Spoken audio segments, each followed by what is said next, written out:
Tonight, Film Junkie Live. The Batgirl plot's been out for a little bit. Let's talk about it and see all the craziness that was actually going to happen in that story. The Flash sees second life on VOD and download, so hey, that's good. The Haunted Mansion, who's seeing it?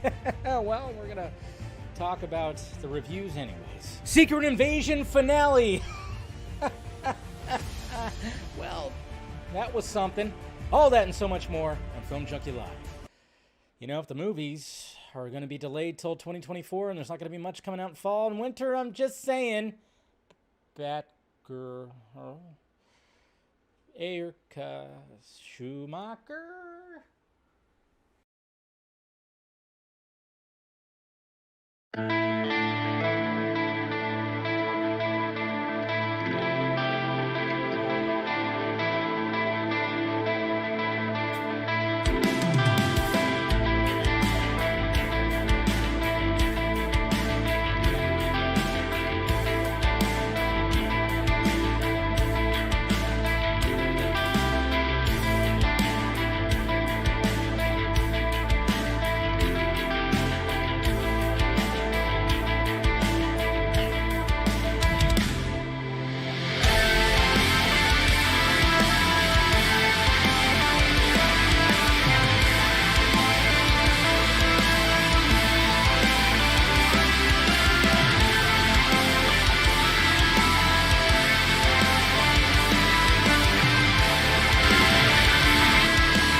Now you want to get nuts? Come on, let's get nuts.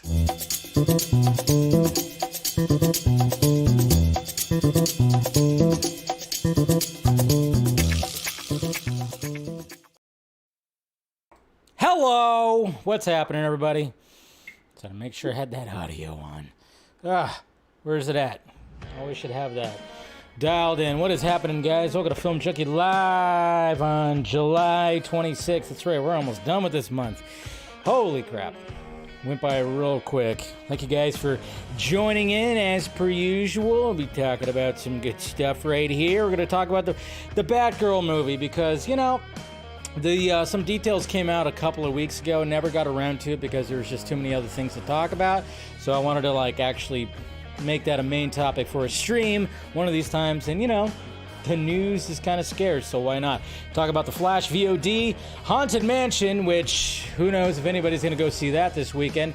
I'm sure some people will. We'll talk about some of those reviews. We're also going to talk about the other movie that's coming out this weekend too, which I'm probably going to see because I don't really care about seeing Haunted Mansion. And then we'll talk about that Secret Invasion finale.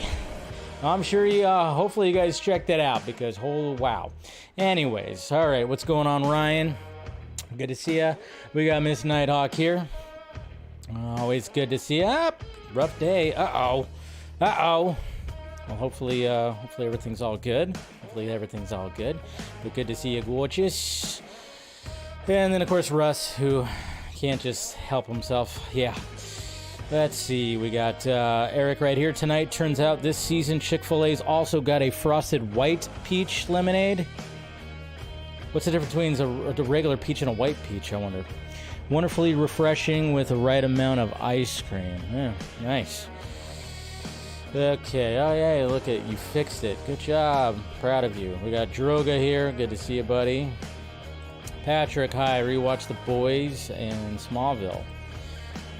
Alright, you rewatched them today? Or in the past couple of days, maybe? Azteca, what's happening? And everyone in the... Yes, good to see ya. Okay, let's see, we got Druid right here, new song. Yeah, well, I mean, I try to change it up every week. I do try to change it up, but sometimes it doesn't work.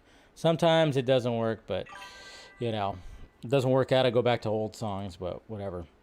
Oh, looks like we've got a super chat. Hey, fine. Hey, that's fine. All right, Mr. Venom, good to see you. We got Kevin right here. Name of the intro song. The intro song is, well, I'll bring it to you in a minute when I pull up that screen. It's like a royalty-free kind of song right there, so... Yeah, that's what that is. Darkness, what's going on? And then, of course, Who Watches the Watchmen? Brightburns, 1985. Thank you for the $2 super chat. Appreciate it. Every little bit helps. Every little bit helps, for sure. Helping out the channel. It's much appreciated. You know, you appreciate the content. Hey, nothing wrong with a little donation, right? All right. We got Stephanie T right there. Good to see you. All right. Okay. Let's go ahead and turn some things off. Thank you guys again for joining as we talk about all this stuff. It's hot. It's still hot. Yeah, support. Yeah. Well, you guys are supporting just by watching. Don't worry. Let's see here. What was that? The song is called, I don't know. It's just called Royalty-Free Modern Rock Instrumental called Forever. So that's what I'm using right there when it comes to that. No, seriously, Who Watches the Watchmen?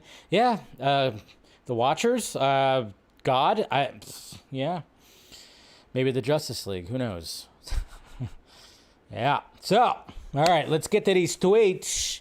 Hopefully you guys had a good couple of days. I had a good couple of days. Not too bad. Like I said, it's just hot. Just hot in California right now. And I'm going to Vegas this weekend, so it's like, oh boy. It's going to be even hotter over there. I know, I went to Arizona when the heat wave hit, and now going to Vegas this weekend, so... What could he do? Free. Went to a free concert last night in Irvine Amphitheater. Homegirl had an extra ticket for Disturbed. Lucky you. Oh, wow. There we go. There's my Disturbed impression right there. I like it. That's cool. I would love to see them live, actually. Why didn't she invite me, Azteca? Damn it. No, but we're going to start the tweets. You know, the tweets are... We have aliens, folks. That's right, aliens. Aliens. It was UFO day today, but you know, we're gonna start off strong. We're gonna start off strong with Bigfoot. That's right.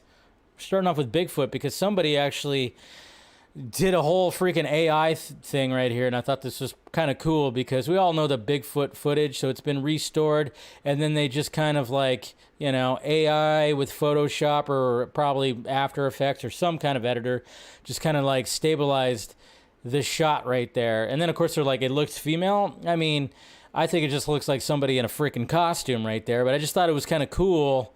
This is where AI works in our favor, you know, because there's a lot of talk about AI and everything, so I was just kind of, I thought that was just pretty cool right there. Creepy. And then, you know, let's hope that this is not the case. Can we hope that this is not the case right here?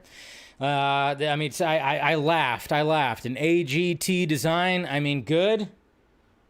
Hopefully it doesn't end up looking like something like this, but, yeah, so they made like a floating heads poster right here for Superman Legacy. And, you know, I'm just like, all right. It's like, come on. I like how they put Blue Beetle in there as well. Makes you wonder. And of course, we're going to be talking about Batgirl. So we got Phil Cho talking about the Von Craig 1966 version of Batgirl, which, you know, I remember watching the reruns of Batman 66, and, you know, there was a little bit of excitement when you saw in the opening, da-na-na-na-na-na-na-na, Batman, and then you saw Batgirl on her bike go, ooh, and then you go, okay, it's a Batgirl episode, and, you know, we all enjoyed that, at least us young lads, and some of us young ladies, I guess, too. But anyways, happy 40th anniversary to Metallica. You guys know I'm a big Metallica fan, one of my favorite bands. Their first album came out 40 years ago yesterday. Holy shit. Man, that's crazy. It's a great album. Kill 'em All. Love it. You play that album, you play the recent album, I mean, it's crazy where they, yeah. Yeah, you're not old, Droga. You were, yeah, this album came out, and you still were not alive 20 years later, until 20 years later. Crazy. Yeah. And then, of course, more delays happening. Poor Things has been delayed to December 8th. So not to next year, but Poor Things, starring Miss Emma Stone, has been delayed to the December 8th. And, well, it's partially due to the strikes. Again, if the strikes keep going on, we're not going to have much. We're not going to have many movies to watch this fall and winter. That's for sure. So... And, of course, Barbie's just kicking ass right now. It's tacked on some more. It's at 100, and I think it's crossed 200 million now domestically, so that's funny. I don't know if this is real, but I thought it was funny. Does Oppenheimer have a post-credit scene? I wouldn't be surprised if this is an actual headline, because that's the world we live in now. Thanks, Marvel! Even though they didn't start that. The post-credit scene was something that came before. I guess you could say they just perfected it, but then it's like now everybody's looking for a post-credit scene. So I made the joke that the post-credit scene was actually a glowing lizard and Sam Jackson walks up to it. Because, you know, obviously, you know, you get it. You get what I'm putting down there, right? And then we have The Exorcist. Anybody see the trailer for the new Exorcist? Was it called Believer? Yes. The Exorcist. I'm a believer. Yeah, yeah, yeah, yeah, yeah. I'm a believer. Oh, monkey song? Put that in there. Tell me something. Tell me that's in there. This doesn't look that great. I'm just saying. I thought it just looks pretty generic, but and then it's like that whole thing where it's like, oh, let's get the mom in the original Exorcist to come in and try to help. I'm like, why? Why do you need the mom to help? You don't need the mom. There she is right there. I forget the actress's name. But, I mean, it's kind of cool that the original mom from the original Exorcist is coming out for this movie. But I just kind of go like, what? I would imagine the best way to tackle somebody who's possessed is to just get a priest that knows how to do that. Get Constantine. John Constantine, he knows what to do. But you get the mom. You get the mom that had her daughter go through this whole thing, but it's like she just had to like deal with it. She just had to deal with her daughter being possessed. Why don't you get some freaking priests and people that know what the hell they're doing? I mean, she witnessed The Exorcist, sure. She witnessed the whole thing happening, but do we really need the mom? We don't need the mom. You don't find the mom. And that they're doing that whole thing where like, maybe you could help my daughter. And I'm like, that doesn't even make sense. She cannot. It's not like the mom in the original Exorcist just took on a line of, hey, now I'm going to become a priest. I'm going to help people and try to rid the world of all these demons.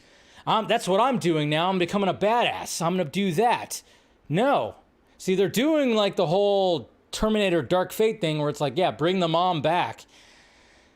But in this case, I mean, when it came to Dark Fate, yeah, they kind of fumbled that a little bit. Although not all bad, I will say. But still, but when it comes to this, it's like, what the fuck is the mom going to do here except for scream? I've seen this before. Look at her go down the stairs, doing a crab walk down the stairs. I've seen that before. Okay, but what can you do? You can't do anything. Anyways. Just my gripe on this whole new Exorcist that's supposed to be a sequel to the original, of course. It just doesn't seem like they're doing it right. They're not doing it right. They're not doing it right. It's like we get like fucking 3 Exorcist movies a year, okay? And some of them end up being good, some of them end up being bad. I heard that one with Russell Crowe, right? I heard that was actually pretty good. I haven't seen it, but I heard it was actually pretty good, so I'm gonna have to check it out. Probably be better than this fucking shit, but whatever. Just leave it alone. No more Exorcists. But hey, let's listen to Kevin Conroy, may he rest in peace. Let's listen to him talk about live action versions of Batman and Superman right here. I was like, yeah, but Batman is so screwed up. I say, yeah, but Superman is so boring. But you're right, in the most recent film, they've given Superman, they've dirtied him up a little bit, which I think is really smart, because he was dumb. I liked Michael Keaton, I liked Christian Bale, I've liked a lot of them. I think Ben Affleck, but all of them got either Bruce Wayne or Batman. For me, Ben Affleck was the one who got closest to getting Bruce Wayne and the Bat. You know what I mean? Yes. I think he really got kind of both sides of the character. Here you go. Kevin Conroy going like, hey, yeah. You know, Zack Snyder kind of dirtied up Superman. So he liked that. And then of course, gave praise to Batfleck as well. So you got to love that. Just got to love that. The goat speaks. That's right, Stephanie. The goat speaks. And do you guys remember? I've been to San Francisco. I mean, this was like, 10 years ago or whatever the hell. And it's just gotten so much worse in the past decade. San Francisco created an app for public's help locating the rare instances of human feces found in public spaces for cleanup. The project was canceled 11 days later. So when people logged on, they did a whole geolocation marker to be like, hey, this is where the shit is. Look at this is within a week and a half. This is how bad it is in San Francisco right now. So bad that you're literally, and I know somebody that lives up there, and even in responding to this said like, yeah, you smell it. The city smells like shit. It's probably gotten way worse. But yeah, it's just like, Jesus Christ. Look at all that. All the markers right there where there's literal human shit on the ground. What the hell, man? But hey, whatever. Governor Newsom, he's going after the guy in Florida. That's what his focus is on, is Florida. Doesn't care about his own state, really. All right. And then we got Aaron Bailey right here, just nailing it, of course, doing a nice little edit where... I mean, come on. He made it a sitcom opening right here. He made it a sitcom opening. And used the Full House font and the Full House theme song right there. So yeah, it did everybody. I don't want to play it all because obviously copyright. And then of course use that right there, which a lot of people don't like that right there. And I will admit, I don't really care for, the joke that happens right here in this scene, but he did a good job by making it a sitcom opening right there. So that's good. And then speaking of The Exorcist, this is kind of funny right here because this is a shot from the trailer of the new Exorcist, movie. And obviously, showing her daughter right here, but it's actually pulled from, okay, so apparently Miss Blair did another movie called Portrait of a Teenage Alcoholic, Sarah T, and they used that image of her right there for the Exorcist Believer trailer. That's right. Lazy, but whatever. They probably didn't expect the internet to find that, and to be honest, it's not like I would have sniffed that out either, but it's just kind of crazy how quick the internet works, that they found that. Somebody saw that image in the trailer and went, that looks familiar. Is that from that movie Sarah T? Portrait of a Teenage Alcoholic? Yes, it is. That's funny. Everybody remember that couch? Remember, like, back in the day, they had these couches that were ugly as hell and brown and the color of shit and puke and piss, We had one of those couches. I'm just saying. It was just something that caught my eye when it came to that, so. All right. And then, hey, we got some marketing right here. I mean, some marketing is happening when it comes to Blue Beetle. They're taking out the banner for Barbie. And then, of course, dropping a banner for Blue Beetle. So at least something's happening right here. Look at that. So now it's Blue Beetle's turn. And we still got a couple of weeks. They took that Barbie banner off because Barbie don't need it. But now Blue Beetle needs it.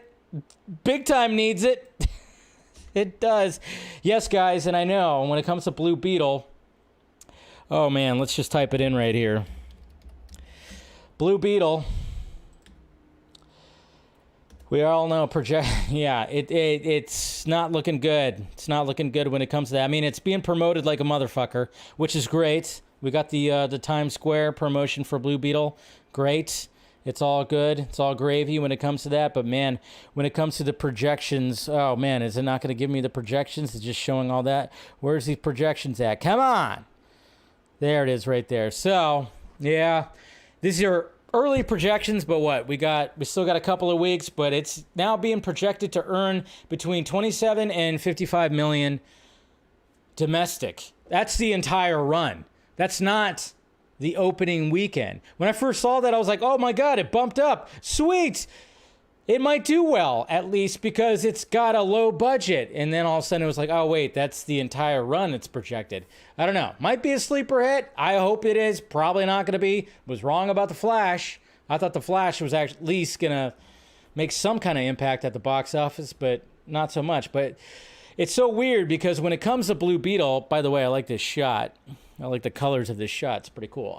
Anyways, but when it comes to Blue Beetle, it's like, all right. First Latino lead, DC Universe, cool. Shola Maridueña, I mean, I like him. We all like him. Cobra Kai. So it's always like high hopes, very high hopes for this. Low budget, which does help because The Flash probably had a budget of 350 million, 400 million, who knows? Who knows how much they pumped into that thing? When it comes to Blue Beetle, I'm hoping that, maybe they kept it pretty low because they knew it was probably not going to stand a chance. And then, of course, there was people that were saying that, hey, why even release it? Put it on Max. It was supposed to be on Max. I'm like, no, that's not going to be the thing anymore. It's not going to be the thing. When I saw people on my timeline saying that they should just put it on Max streaming, HBO Max, whatever you want to freaking call it, no, it's not the way it's going to be anymore because guess what? Hey, yeah, the freaking streaming services aren't making the money that they were hoping. So naturally, they're still going to be putting these movies out in theaters. Except, maybe like the super low budget ones, maybe not. I don't know. It's just now the studios are very much trying so much. They're so much trying to just figure out how to get as much money as possible. Obviously, a return when it comes to these films. What we're gonna see, and Netflix is doing it too.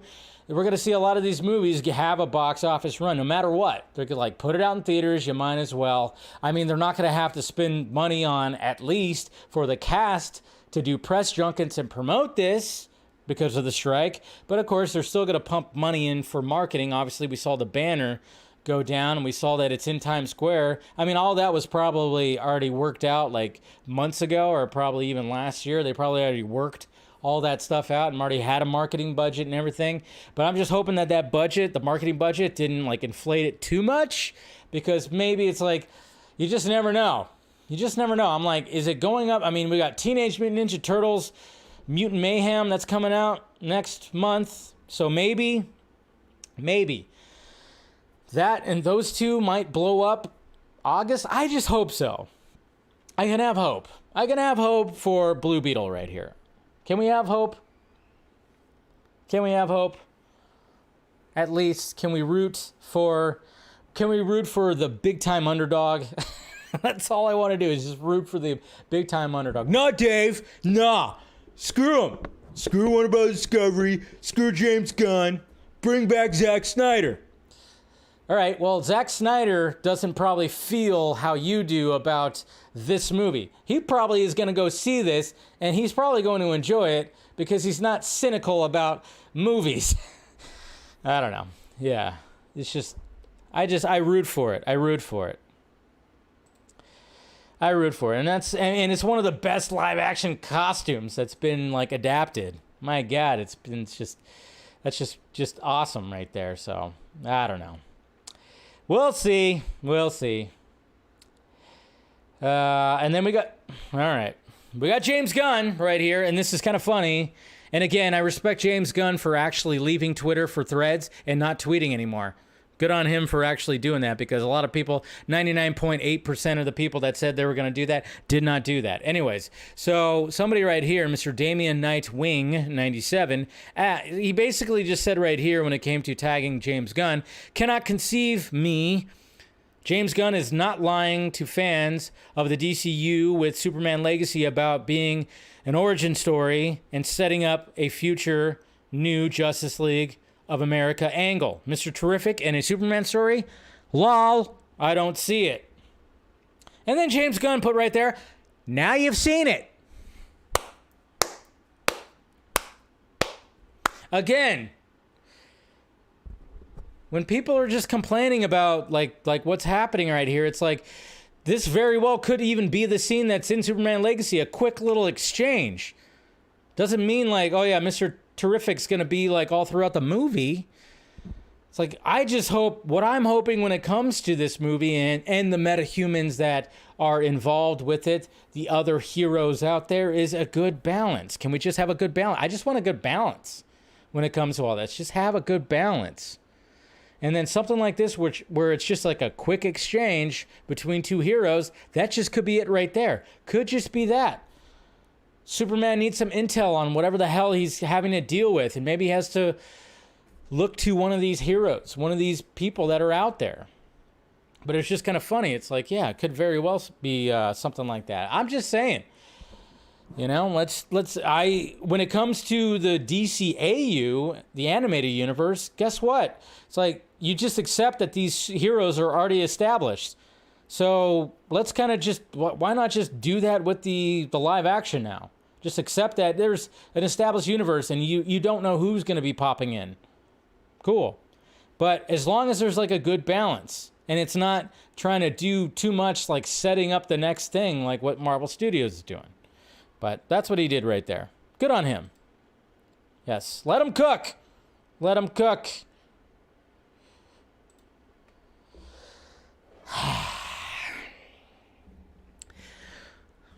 Zachary Levi.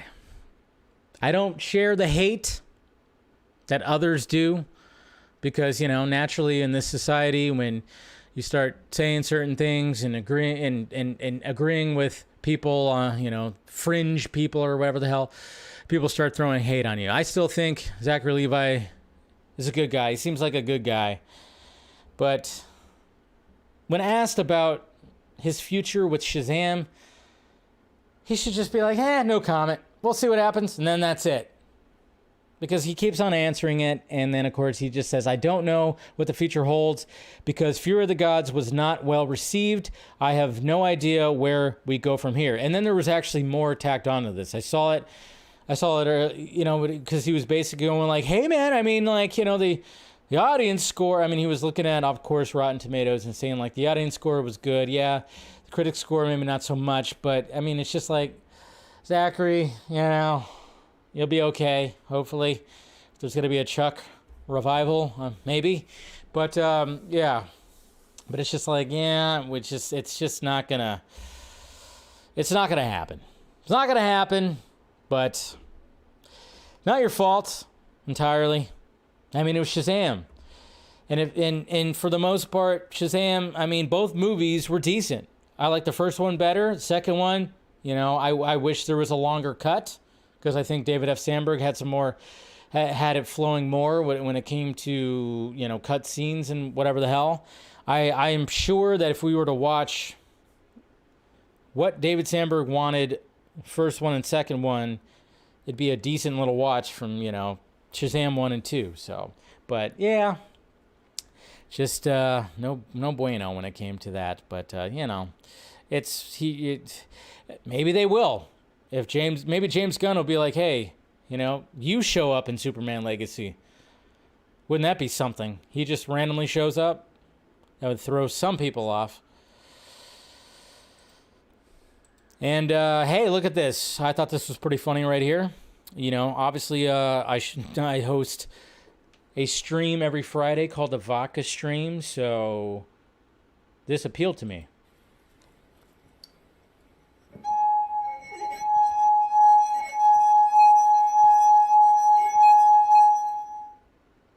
Okay, now the vodka. That's hilarious. Come on, laugh at that. It's pretty funny. I thought it was pretty funny. And then we got some more. Let's see. I've been given the all clear to show some of my costume concept designs for Michael Keaton Batsuit in the Flash. This is just 4 of hundreds I did. Hundreds! My God. So he just showed 4. Mr. Chris Weston right here showed 4. Look at this costume right here. This is a blend. And I love it. I love this because this is a blend of like basically the first Batsuit with the ears that kind of just arc out a little bit. And then it's got the Adam West logo. And then, yeah, I love the holsters. A lot of people were like, did he have guns at first? No, he had holsters for the grappling gun. And I think that's just so freaking cool. It's called Batman A. Version 7 right here. So, yeah, it basically is based on the, it says the Adam West emblem right there. And I like that it's 3D. I think that's a pretty awesome costume right there. And then we got this costume, which is, it's a variant. It's a slight variant of the 89 Bat costume right here. I dig it. You know, with the colors that are being a little bit more dark. It's just black and gold. And you still got that 89 logo that I love so much. And I like what the utility belt looks like. Not too shabby, all black. And then, of course, we have this is pretty much the Batman Returns costume. So this looks like maybe, I don't know, it just looks a little fancier. But essentially, that is the Batman Returns costume. And then another shot of another version of a costume that maybe he was trying to push for the current costume. You know, that's what that looks like right there. So it's pretty cool. It's pretty cool. And then he like continued on by saying like, the first is my favorite, the Cal, and then of course he like showed like, yeah, the first one basically is the one that made it pretty much. So look at that right there. Pretty sweet. We saw that when Batman opened the door, so that was pretty sweet. So there you go. Some cool little Bat costumes right there. All right. And then it's still not looking good for SAG-AFTRA. SAG-AFTRA say they're ready to get back to work and have asked the AMPTP to return to negotiations, but the studios have declined. Ouch. I mean, it's still not looking good. It's still not looking good, but we got Bryan Cranston right here that actually gives it. I mean, he gives a pretty good speech right here and calls out Bob Iger because he don't give a shit. It's Walter White. Very ironic that we are all gathered here today in unity in front of an entity that is run by Disney. Disney. And now we've got a message for Mr. Iger. I know, sir, that you look through things through a different lens. We don't expect you to understand who we are, but we ask you to hear us, and beyond that, to listen to us when we tell you. Oh, Michael Shannon's right there. I didn't even know. Having our jobs Brendan taken away Fraser. and Wow. giving to Christian robots. Slater. Nice. But see, that line right there is so creepy. That line right there is creepy. Because I've lived my whole life watching sci-fi TV shows and movies. And the fact that this is real life, an actor right now is saying this in real life. Say it again. We will not have you take away our right to work and earn a decent living. Beyond that, to listen to Where us. is it? When we tell you, we will not be having our jobs taken away and giving to robots. Isn't that weird? Isn't that weird? When you think about it, it's like, he literally just said, like, you're not going to give our jobs to robots. What the fuck? I mean, we're in a Black Mirror. I don't know what's going on. We got UFOs and robots, AI. Jesus Christ. But good on Bryan Cranston. Like the speech. Pretty awesome. But it's just it's so weird to think that he's like, you're not going to give our jobs to robots. Whoa. We live in a sci-fi movie now, guys. We do. Because it was UFO Day, too. It was crazy UFO Day. And listen to what they were... listen to what they said right here when it came to UFO. If you believe we have crashed craft, stated earlier, do we have the bodies of the pilots who piloted this craft? As I've stated publicly already in my News Nation interview, biologics came with some of these recoveries. Yeah. Were they, I guess, human or non-human biologics? Non-human, and that was the assessment of people with direct knowledge on the program I talked to that are currently still on the program. If you believe we have crashed craft... Oh boy, that's right, guys. Robots, AI, and aliens. What is happening right now? Where are we? That's what's going on, though. But yeah, it's like, yeah, just today has just been pretty crazy with some of these things that they were saying. They even talked about like interdimensional beings. Like there's a possibility. I've always kind of liked that theory because you guys know that I love to dive into this crazy stuff, go down rabbit holes, conspiracy theories and whatnot. I like the fact that it's like there was like, the theory that it's not that these beings traveled from another galaxy over to here. It's the fact that they actually live upon us, but in another dimension. And then they have the technology to actually get into our dimension. It's all pretty crazy stuff. They talked about that too. Talked about a lot of things like that. The whole Tic Tac UFO that was up in the sky, or UAP, whatever you want to call it. But man, there was like a lot of things that were talked about, and it's just like, wow. We're in that. We're there, folks. We're absolutely there. We're absolutely there when it comes to all this. And we're also here. God damn it, Barbie. Barbie movie had to do so good at the box office. So now Mattel is like, all right, you get a movie, you get a movie, you get a movie, you get a movie. Upcoming live-action movies based on Mattel toys. Uno, Barney, Jesus Christ. Uno, Barney, Wishbone, Matchbox, Hot Wheels, Magic 8-Ball, Polly Pocket, Viewmaster, American Girl, Major Matt Mason, Masters of the Universe, Thomas the Tank Engine, Rock'em Sock'em Robots.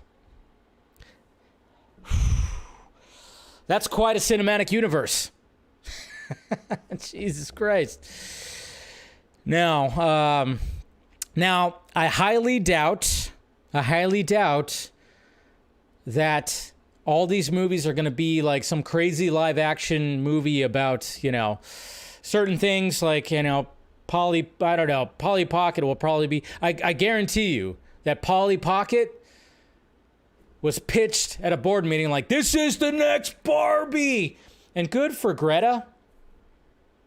For saying like, I don't think I'm going to do a sequel. Of course, we didn't think that Todd Phillips was going to do a sequel to his movie, and that's coming out next year. Now, she might end up doing a Barbie sequel, but who knows? But she said, nah. But I guarantee you that when it came to Polly Pocket or American Girl, they were like, this is the new Barbie. But I'm thinking that some of these movies are not going to be crazy. All right, let's do some meta weird stuff when it comes to making this movie. They're going to be actual like creations, like like the Tetris movie. Going to be like how they created some of this. Uno? Yeah, I mean, it's got to be, right? Unless it's going to be something about some crazy game night. We already know about Barney. Barney's actually been in development forever, and it's got what's his name in it too. And it's going to be it's not going to be about an actual purple dinosaur. It's going to be something different. Hot Wheels apparently is a J.J. Abrams produced joint right there. So, but yeah. And Rock'em Sock'em Robots, well, we already had that. It was called Real Steel with Hugh Jackman. And of course, Vin Diesel even talked about it too and said, oh, he's very excited because, you know, we got a script going. It's developing pretty great. Blah, blah, blah, blah, blah. It's like, yeah, Vin Diesel, you're going to be doing Fast and Furious movies until you're 76 years old. Because anytime you try to start a different franchise, the Riddick franchise is like the only one that maybe has some life in it still, because those movies are, you know, they're just cool sci-fi fun. But you're really going to try to do Rock'em Sock'em Robots? No. Just do a fucking sequel to Real Steel. I thought there was a sequel to Real Steel that was coming out. Sequel series? Something like that? I don't know. But, yeesh. Yeesh. Just all crazy. Yeah, there it is right there. Rock'em Sock'em. My God. And rest in peace to Sinead O'Connor. She died today at 56 years old. Man. Nothing compares to you. So may she rest in peace. That's young right there. It's definitely young. And we found our first alien, guys. It's Mitch McConnell. Mitch McConnell right here. He like the mothership was like, the mothership must have hit his like little receptor thing, because when he was right here during like all this stuff, he just kind of froze up and was like burp, burp, started glitching. You've seen Men in Black, right? Remember when the face opens up and there's a little alien guy in there like operating the robot? Yeah. That's what's happening right here, folks. There's a little alien guy that's behind the face. And he couldn't get he was like trying to move levers and, you know, it just malfunctioned. But again, you know, I mean, hopefully he's okay, but it just comes to show you that some of these politicians they should just be forced to retire. There's too many old guys, the old people that are just still holding on to this power that need to just, no, can we get younger people in there, please? Please. Can we get some younger people? We just need some younger people in there. Hey, check it out, guys. We got Elon Musk's new VR glasses right here. Hopefully you like them. They're in the shape of an X. I don't know. It looks like this guy that's wearing them, though, I think he's like in pain. He looks like he's in pain. Possibly, I don't know. Anyways, no, it's a new it's a new poster for Saw X. But yeah. Obviously, they're writing on that whole thing. But anyways, witness the return of Jigsaw. I'm curious, how do they bring him back? I'm actually pretty curious. Greg Silverman talking about, you know, Watchmen was ahead of its time, which we talked about that when Patrick Wilson talked about that. Greg Silverman said, amen. Amen. Oh, boy, guys. Did you see this? Well, I mean, who knows? Again, it's like we'll never know exactly what happened or if the allegations are true or if not, but it's just when they rack up, and then the fact of the matter is I don't know. But yes, Kevin Spacey, he was cleared of sexual assault charges in the UK, and then this is the second time he's been cleared. And then he, of course, had a little press conference right here that said, I'm enormously grateful to the jury for having taken the time to examine all the evidence and all the facts carefully before they reached a decision. So, pretty interesting. But it's just kind of funny because somebody actually posted this right here. Because this is pretty true right here. Because apparently when it comes to 4 of the accusers, and, you know, and forget the name of the Twitter. I get it. But this is, you know, it was a little weird when it was like, when you had 3 of them that's like, oh, you got dead suicide, dead hit by a car, dead cause unknown, case suddenly dropped.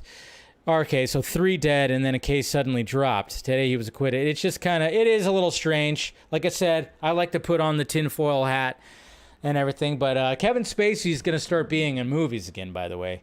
I'm sure that's going to happen. Probably directed by Bryan Singer. Who knows?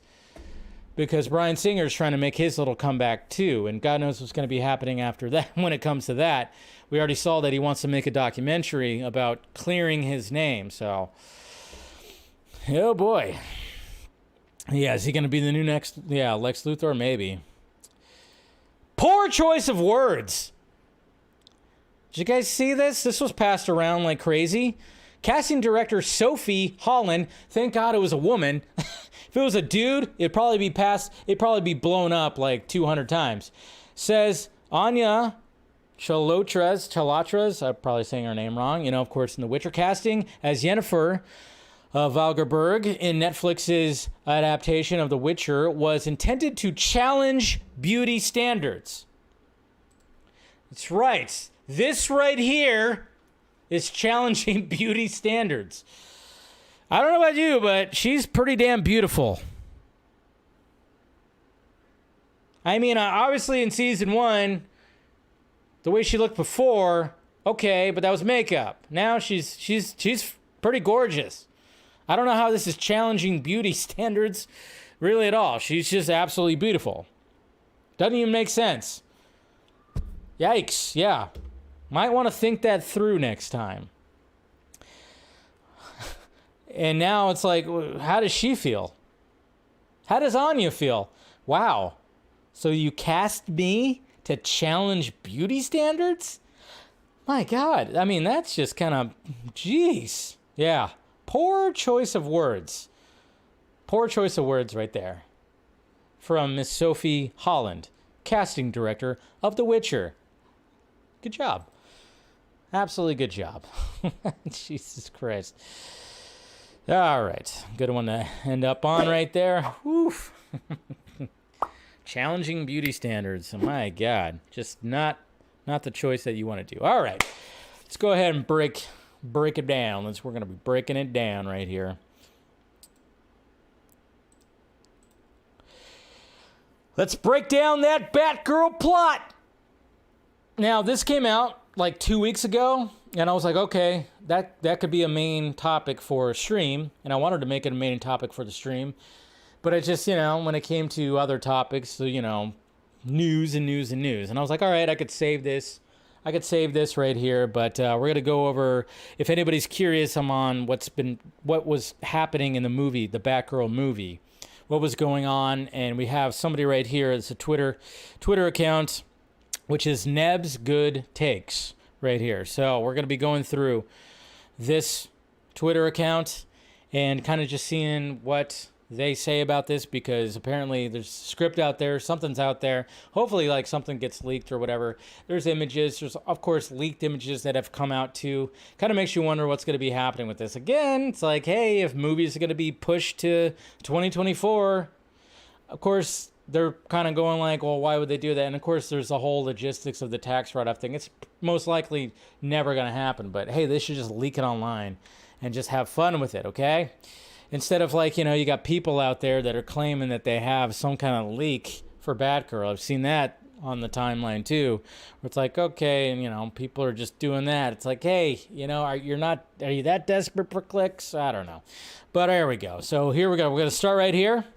The plot of WB's canceled Batgirl film, starring Leslie Grace, Brendan Fraser, J.K. Simmons, Rebecca Front, and Michael Keaton. Here's the thread right here. This was stitched together from a few different sources, and I've tried my best to make it coherent. However, many details are still missing, so we don't even have the full details here. But we're going to go through what they've put together right here. We start with a young Barbara Gordon in ballet class.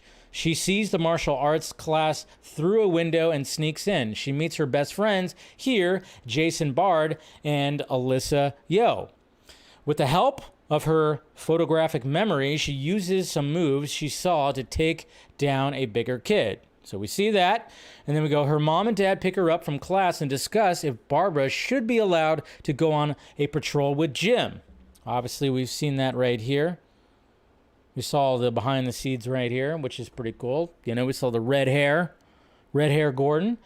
He's uncomfortable with the idea, but eventually gives in, getting Barbara excited. Gordon is almost killed by a gang on patrol, but Batman saves him, which amazes Barbara. Oh. And that's probably what we see right there. Okay. Later, Jim hears a call over the radio saying his house is on fire. He arrives to see his home in flames and his wife screaming in the window. He struggles to get inside, but his front door explodes, knocking him out. Barbara walks in and sees a large man before passing out. So we saw all this too on the set. Boom. Uh-oh. No bueno. Cut to many years later, Barbara now works a desk job at the GCPD, with Jim being retired as he suffered a heart attack. She often stays at home to take care of him while also spending time with her friend Alicia and her boyfriend Jason. So we've seen those pictures too. It's during Christmas time, by the way. Okay, and then we move to this right here. It says, meanwhile, we see Garfield Lynn's Firefly, who works at the grocery store, but is fired for his temper. He tries to get his old job with Bressie crime family back, but is rejected by the boss because he's running for mayor. Garfield burns down a pharmacy for his sick wife's meds. Brandon Fraser right there. Barbara dyes her hair red and attends a Halloween costume party hosted by Bruce Wayne. Oh, it's kind of funny because we saw an image. We did see an image. I don't even know who that is. But yeah, Killer Moth. Yeah, Killer Moth had a tattoo. No, but we saw an image of Michael Keaton at a party, but I mean, we're assuming that was actually a Christmas party. It is kind of funny. It's like, all right, is it Christmas or is it... They talk about a Halloween party, which is interesting. Killer Moth, tattoo on the back of the head. Barbara drops from the ceiling, begins fighting the goons. Okay, that's not a fucking Halloween party. I'm just saying. It's not a Halloween party. Is it a Halloween party? It's not a Halloween, but there's a Christmas tree in there, so I don't think it's a Halloween party.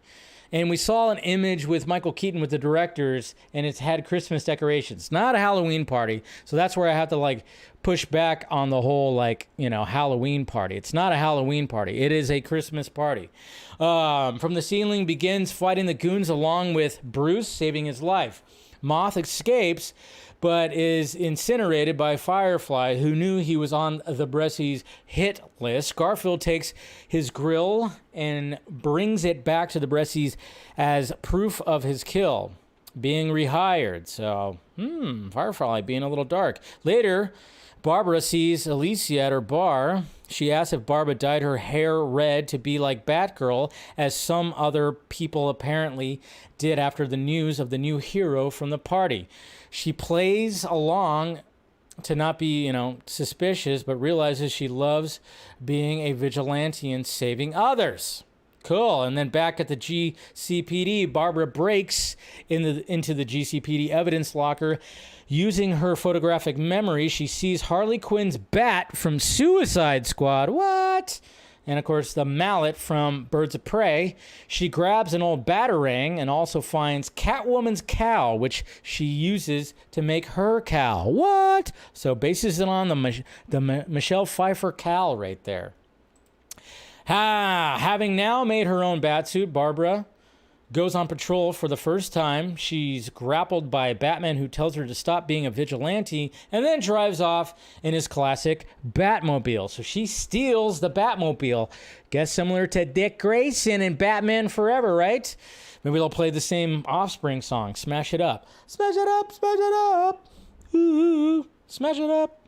However, Barbara is able to steal his grapple gun in the process. So she's pretty swifty, Barbara. Barbara begins to investigate Firefly as she believes he's the one who killed her mother. In the process, she begins to fall for Anthony Bressie. Didn't she already have a boyfriend? All right. Some of the crime family who's working to help Gotham's homeless in the sewers. This hurts her relationship with Jason. No shit! Barbara is upset with her dad as he says he didn't see anyone on the night her mom died. She lights up the bat signal to ask Batman for help, but he inspires her to solve it on her own. Firefly goes on to kill Jim, but is stopped by Batgirl, who somehow discovers he was a firefighter. So something like this. Uh-oh. Something that has to do with that. Some shots right there. Barbara investigates Garfield Lynn's files and sees they were already taken by Jim, finding out her dad was secretly investigating him too.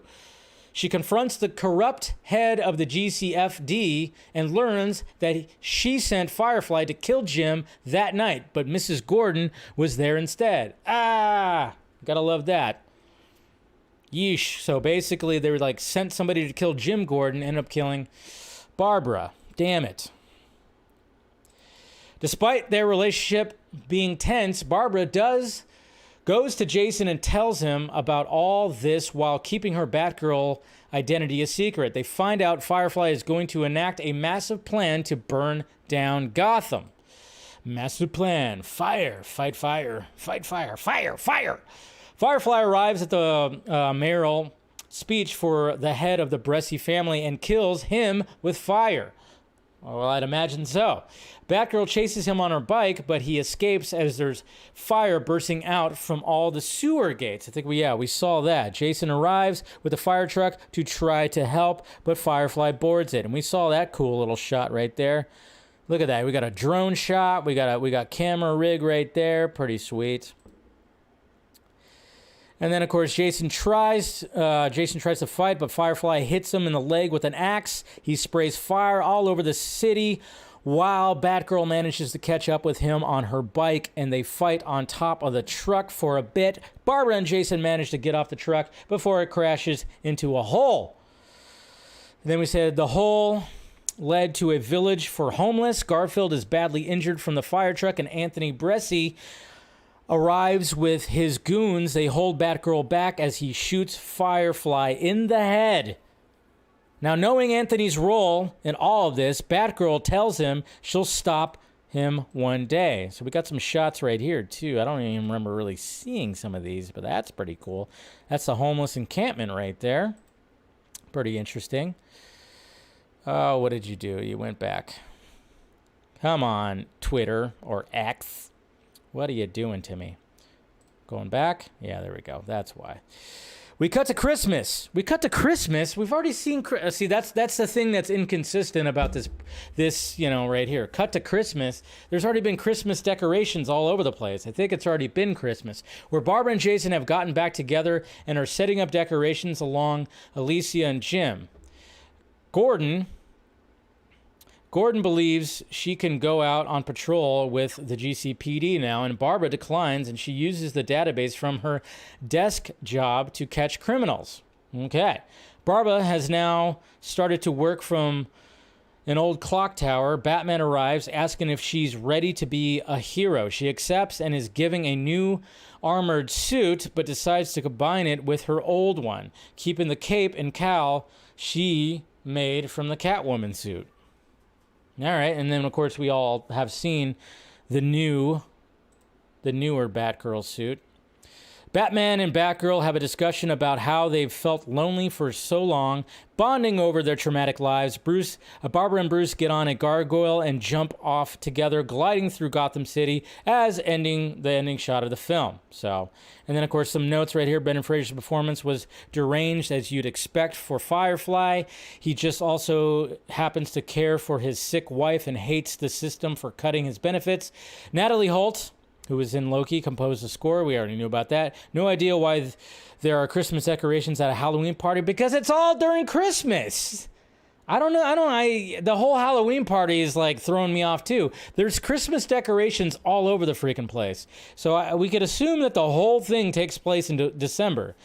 This movie took place in the new timeline that the Flash movie's original ending set up, with Bat Keaton replacing Batfleck and Supergirl being alive.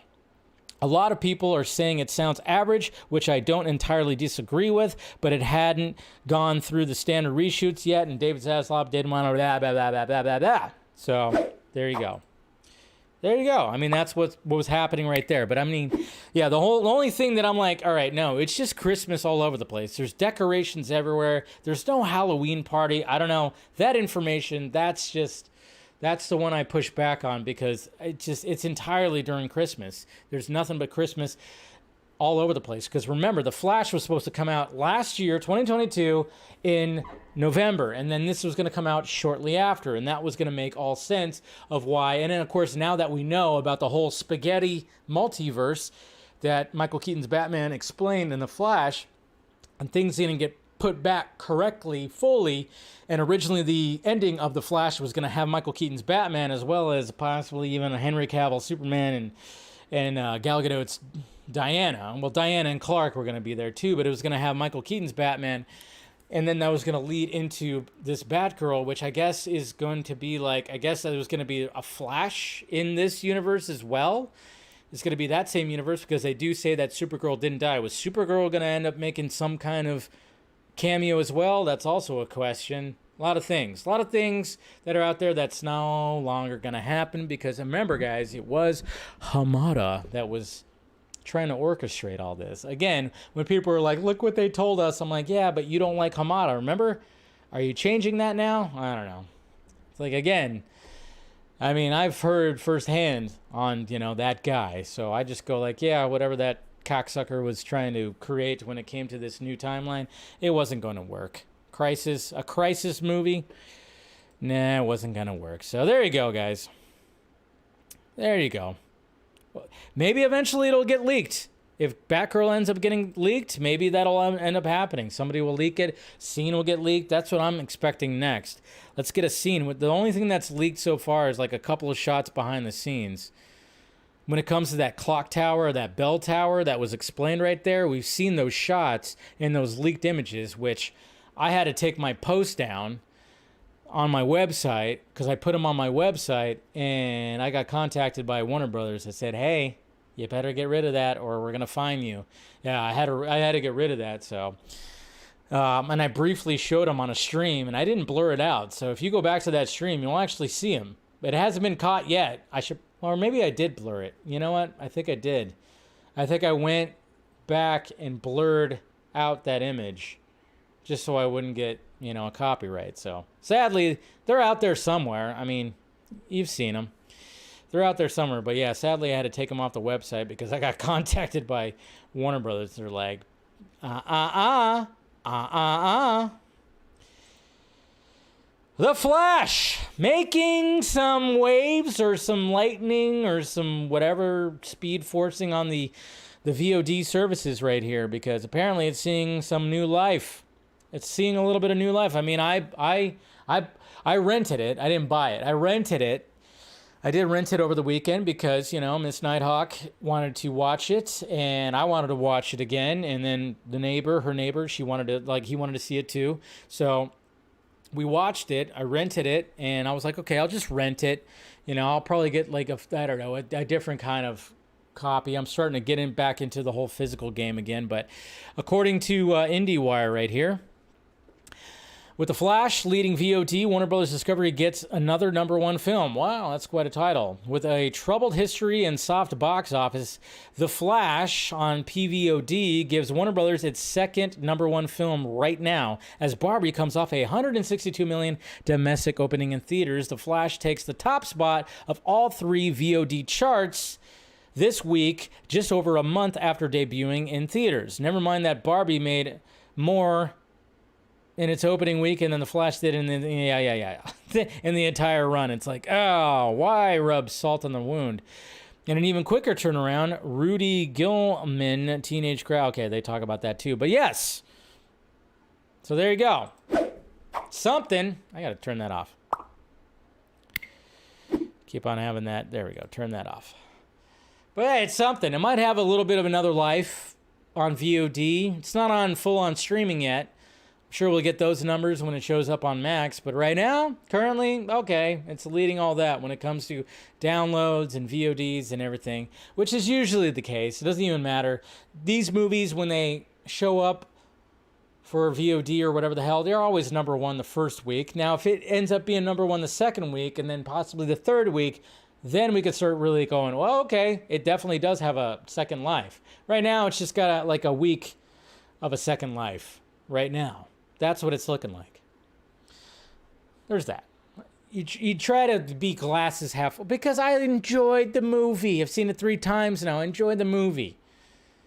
It's going to be probably in my top 10 2023 list. Maybe. We'll see what happens. It's not... it might be in the top 5 right now. It's definitely not in the top 3. But it might be in the top 5. Maybe not. I don't know. I haven't really thought about that. But we'll see what happens at the end of the year, All right, so there's that. And then we have The Haunted Mansion. Anybody seeing it? Anybody? Should I just put a crickets drop right there? I don't think anybody's going to be seeing this, right? Is anybody actually going to go watch The Haunted Mansion? Probably not. But again, news was pretty scarce, so I was like, all right, well, there's a movie coming out this weekend. It's from Disney, and why not? Let's just talk about it. Okay, so we got Ryan that says maybe, or no, RJ says maybe, and then Ryan says yes. So we got a couple of people that are like, okay, why not? Let's go watch it. So let's look at some reviews right here for The Haunted Mansion. All right, currently at 46 on the Devil Fruit site. Haunted Mansion's talented cast makes the movie a pleasant enough destination, although it's neither scary nor funny enough to wholeheartedly recommend. Ouch.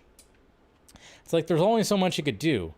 It's like you got to make it a kids movie about a haunted kids movie right here. So let's just read a couple of these right here. The Haunted Mansion seems likely to be on the fast track to Disney Plus, which is where something of its middling entertainment value belongs. Haunted Mansion doesn't have 1/10 of the wit or imagination of the decades-old attraction. You will, however, definitely feel like you've been taken for a ride in the worst possible way. Rolling Stone, ouch! This version, directed by Justin Simon, and written by Katie DePaul, is worlds better than the Eddie Murphy disaster. Yeah, remember that movie? Jesus Christ, pretty horrible. But it's not really fun, spooky, or engaging enough to make much of an impression beyond the moment. We have a good one right here. Haunted Mansion is an enjoyable, if somewhat sedate experience that is more spooky diversion than thrill ride. So there, we got a good one right there. So possessed with recreating the ride's details that it misses a bit of its spirit. Yeah, I noticed in the trailer that there were some ride details on there. All right, and let's end on a good one right here from Screen Zealots. Made for fans of the Disney parks who have a passion for the original attraction, the film isn't an instant classic, but it's inventive, fun, and a great way to spend a couple of hours this summer. So there you go. But what movie you guys should be really paying attention to, though, when it comes to what's coming out this weekend? Talk to me. Tell me your name. Sorry.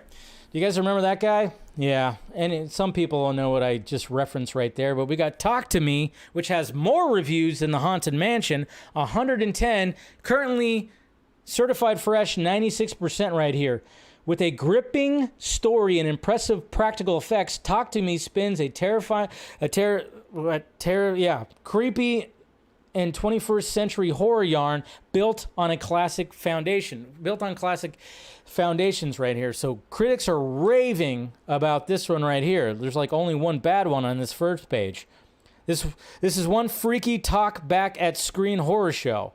There's no doubt that the Filippo brothers have possessed us. Born and raised on YouTube, they've crashed the party with a great debut. Welcome them warmly. Just don't shake their hands. Something all too rare, a good, scary, and original movie. Visually and emotionally brutal. Talk to Me is freaky and confrontational and hilariously crass. It crashes through its plot progressions with tactless verve. That's the movie I'm seeing this weekend.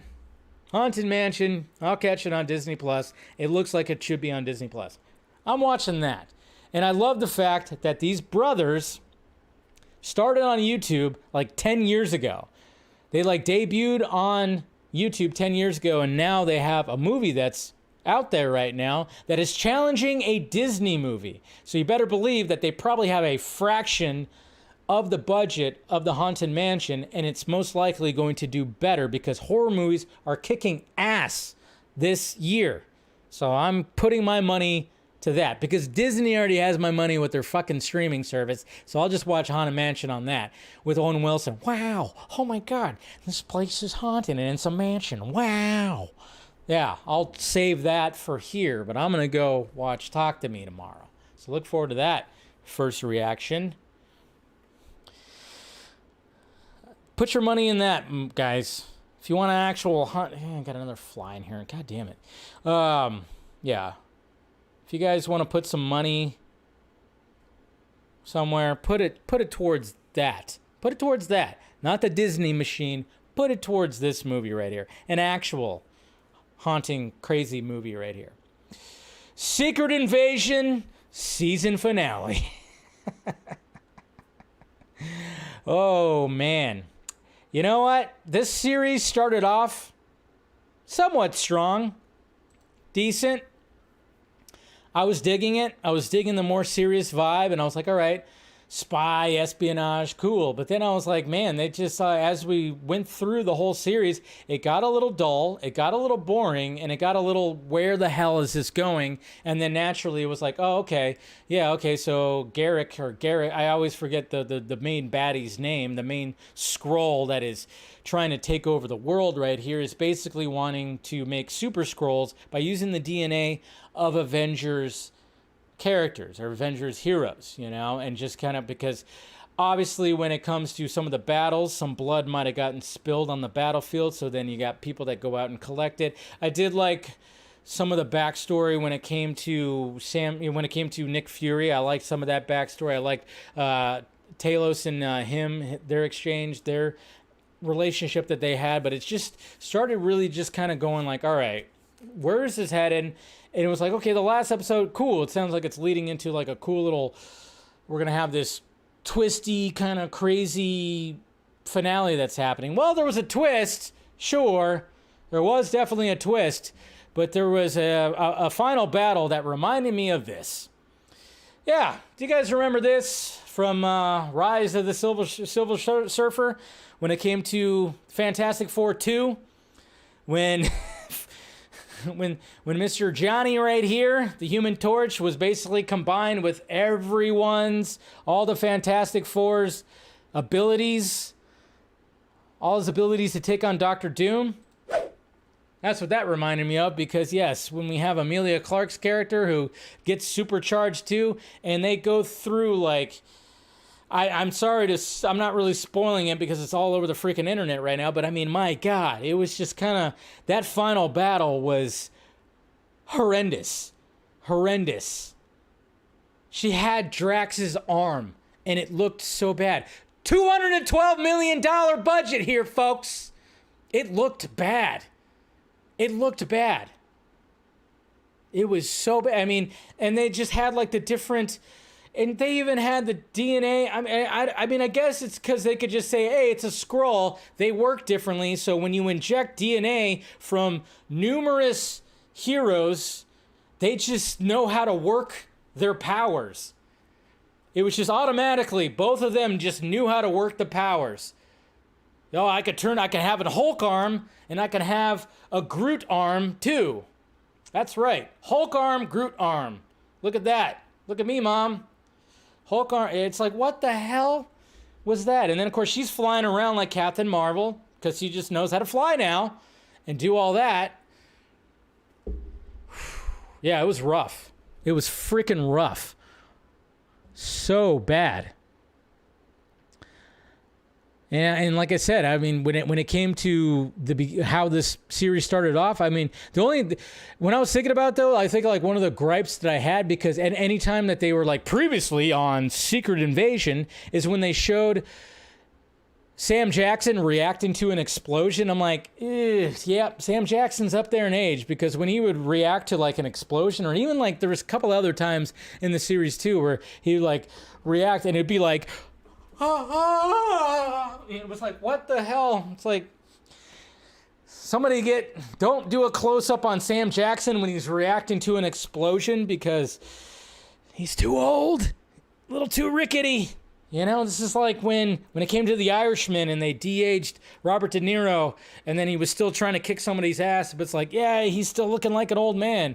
But yeah, when you watch like the explosion in the season premiere, the series premiere, and it's just kind of funny because he just kind of goes like it's ridiculous. Like, Sam, react like there's an explosion that just happened, and he just goes, you know, it's like, did he hurt himself? Boy, I'm just saying, like, it was just because I remember they showed it the previous on here again, and I just laughed because it doesn't look that great. But hey, what could he do? But yeah, $212 million budget. Where did it go? I mean, I don't know. Again, this is what Disney and Marvel Studios is struggling with. I have not read the Secret Invasion books, but I saw people online complaining, like, why are they using these titles and then just completely changing the stories? Seems like that's what they're doing. See, that's where, again, you kind of go like, yeah, remember that BVS movie, Batman vs. Superman? It's like, yeah, it took elements from a few different books and just kind of combined them. They didn't call it The Dark Knight Returns to only promise you not that. It's like they shouldn't really do this, but they know that that's going to... You have that title, people are going to tune in. Just like Civil War wasn't Civil War. You know, so Ragnarok wasn't, that's the problem that Marvel Studios is running into right now. People are waking up to like, wait a minute, this is kind of false advertisement. You call it this, I've read that, and that's not that. What the hell? And they spent over $200 million on it. Jesus Christ. That's just no bueno, man. Just not good. It's not good. But whatever. Like I said, they should just invest into like the 3 Spider-Man. Do a Spider-Man 4, Spider-Man 3, and then a Spider-Man 4. Obviously, Tobey and Tom Holland's, and then have an entire movie that's, again, that it's just them 3. I don't know. Invest in that Spider-Verse and then somehow mix it into the Miles Morales thing and the Cross the Spider-Verse. They should really tap into that because that's what's working. When it comes to multiverse, Spider-Verse is what's working. Okay? I think we can all agree with that. When it comes to multiverse and the current state of Marvel, is the Spider-Verse is what's working the best. So maybe. But then, you know, they already have their slate for all this. And then they just need to bring in the X-Men, Fantastic Four. They just need to bring in that too. They should just reboot the whole thing. They should reboot the whole universe and just start a universe that has everyone in it. To me, that just almost seems like the way they should go. I'm just having like a thought right now. They should really just go to the point where it's like, just reboot everything and start it off with, you have, you know, your Tony Stark, your Captain Rogers, your new, you know, you have them all back, but with mutants, with the X-Men, with the Fantastic Four. Maybe do that. I don't know. But they're probably just going to continue on without their Tony Stark, with a different Captain America. I get that. But I don't know. It just seems like to me, like maybe it's just time to start over, but start over with the whole universe. So then you have this. I don't know. That would be bold if they did that. But that would piss off a lot of people. They'd piss off all the Marvel fanboys. All right. Let's get to some questions here. Let's see. Let me go to YouTube first. See if anybody asks any questions here. Looks like we got one on YouTube. Game City Savior 2910. You always ask to send questions when I can't think of nothing. It happens. I'm not interested in gun stuff, and I'm not watching Legacy in the theater because I didn't do that for Man of Steel because I didn't have that kind of money then. All right. Interesting. Bum, bum, bum, bum. All right.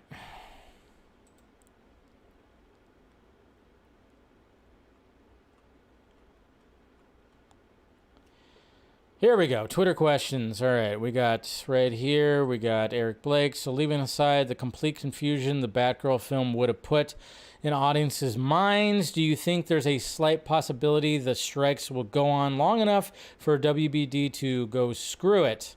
Probably not, because it is a tax write-off. And, I mean, I would say the other two probably have better odds than Batgirl. Ryan, not sure if you saw, but Russell Brand had the Critical Drinker on his show. Have you thought about bringing him on the Vodka stream, or is he too controversial? He does have some good points in today's film industry. I mean, I'm open for anybody. I've seen him too, you know, we'll see. But I'm not Russell Brand. It's hard for me to get big guests when I'm just a small channel. Mr. Wooter, hey Dave, I just watched Watchmen, the director's cut. It was amazing. Adrian killed a lot of people at the end of the movie to save the world. Do you think he did the right thing? And I don't think he did the right thing because I don't believe in killing a bunch of people, but you understand where he's coming from, I guess you could say. My friend bought you John Wick 4 on Blu-ray. That movie is so crazy. What's your favorite scene from that movie? Probably, the scene on the steps. Scene on the steps is absolutely ridiculous. Mr. Nobody, hey Dave, I'm glad The Flash is doing well on VOD. I saw the film in theaters and liked it. As long as Superman, Batman, Wonder Woman are treated right, then I think we should be good. I like James Gunn, but it's really a wait and see game. I'm cautiously optimistic. Yeah, I'm trying to be optimistic too. You probably have more confidence than I do, but we'll see. Ryan, Dave, what do you think DCU's Bat will act like? Like Keaton or Pattinson? Probably like neither. I'm going to hope for neither. Oops. Jacob. So aliens are real. I hope they're nothing like the aliens from Steven Spielberg's War of the Worlds or Signs or Independence Day or a bunch of other alien movies too. CK, the final fight in the series finale of Secret Invasion felt like a poor man's attempt at a Dragon Ball Z fight. See that? Let's see. Darkness Under the Wind. Dave, question number 1. Do you think Rhodey will reveal in Armor Wars when he was taken? And if so, when do you expect he was taken? Civil War, Endgame? Well, it'd have to be after Endgame. I don't know. Probably after The Falcon and Winter Soldier or right before the events of... I think it was right before then. Question number 2, do you see the low ratings for Secret Invasion being the fault of poor promoting or due to lack of interest in the show from fans? I say both. Question 3, main villain of the Batman 2. I'd either want it to be Freeze or Hush. Main villain of the DCU Justice League? Brainiac or Vandal Savage would be pretty sweet. Ishmael Cohen says Bat Shaniqua. All right. That's a weird one. Edward, hey Dave. What's the thought on why DC films can't catch a break from flop after flop? Do you still believe DC has an audience still in live action? I think there's still something there. I think there'll always be something there. Jamon Watson, hey Dave, did you watch Superman Solar short film? No, I did not.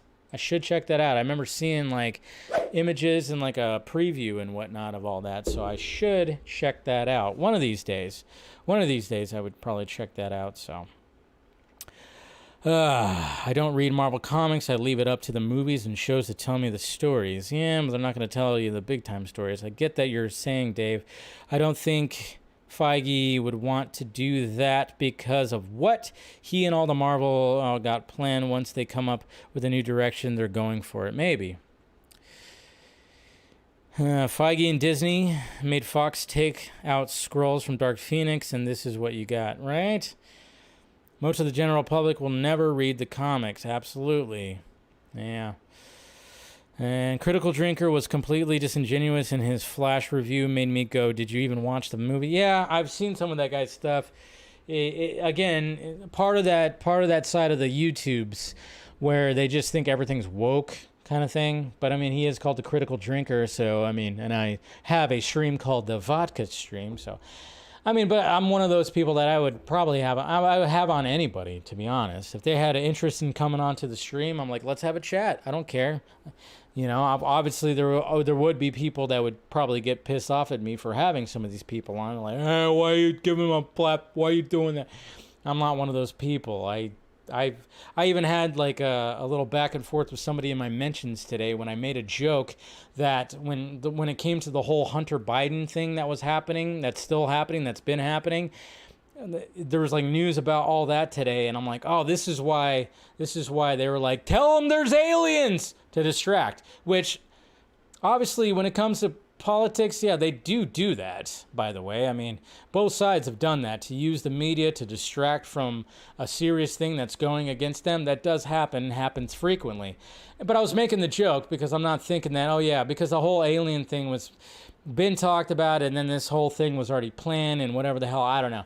But I was making a joke, and man, did that trigger that person, apparently, because it was just like, I was making a joke, and they're immediately like, no, only like the crazy MAGA people were obsessed with that. I'm like, well, not really. If you actually get out of your bubble, you can actually see there's a lot of people that are going like, yeah, what the hell's going on with this whole Hunter Biden thing? I mean, his guy's like a scumbag or something like that, and there's some weird shit that's going on with his dad too, and it's like, I don't know, I'm just one of those that goes, I don't subscribe to his side, and I'll talk to anyone, but then I just kind of I don't like defend. I'm like, yeah, if Trump goes to jail, fine. Hunter Biden goes to jail, fine. Lock them both up, put them in a cell together. That would be, and then put some cameras on that. That'd be a crazy reality show. Trump and Hunter Biden in a cell together. Wouldn't that be fun? That would get some massive ratings. Massive ratings. Sorry. All right, guys. Members, of course, we'll be doing a members-only stream after this, so if you want to take part in that, become a member. If you want to be part of the family, do so. Other than that, I'll see you guys on Friday for the vodka stream. And then, of course, subscribe, hit that notification bell, all that. Follow me on the sock meds that are around me if you want to support the channel. We got the Patreon for some bonus content right there as well. And, yeah, there it is. So, members, I'll see you guys in a little bit. We'll have a nice little private chat right after this. And everybody else, I'll see you on Friday. Look forward to my review, my first reaction review of Talk to Me. Tomorrow, I'll write out my first reaction, so check that out. And yeah, guys, love ya. Talk to you later.